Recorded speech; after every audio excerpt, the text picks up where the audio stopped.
তাড়নার বলতে কোনো কিছু নেই।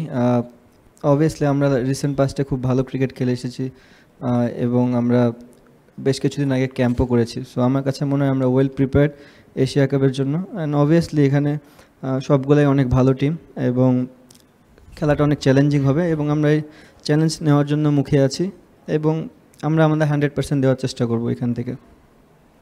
Okay. Yeah, the gentleman on the left, and then last two questions. Liton, আমার প্রশ্নটা আপনার কাছেই।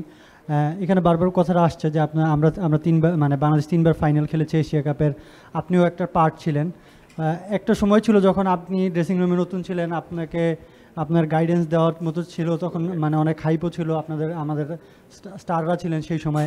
এখন আপনি অ্যাজ এ সিনিয়র প্লেয়ার যখন এই এশিয়া কাপে আসছেন, বড় বড় টুর্নামেন্টে আসছেন, জুনিয়র প্লেয়ারদেরকে কীভাবে গাইড করছেন, এবং সেই যে অতীতটা আপনি যে অতীতটা দেখে এসেছেন বা যে অতীতটার আপনিও পার্ট ছিলেন, সেই অতীতটাকে আপনাদেরকে এখনও ইন্সপায়ার করে কিনা আপনারা যখন একটা বড় টুর্নামেন্টে আসছেন আর কি সেই সময়?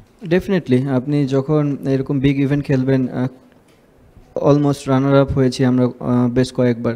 সো এখনও চ্যাম্পিয়নশিপের স্বাদ আমরা পাইনি, বাট সেটা একটা হিস্ট্রি তৈরি হয়, হিস্ট্রি ভাঙার জন্য আমরা বেটার ক্রিকেট খেলার চেষ্টা করব। এবং বললাম এখানে অনেক চ্যালেঞ্জ থাকবে, এত ইজি হবে না ক্রিকেটটা খেলা।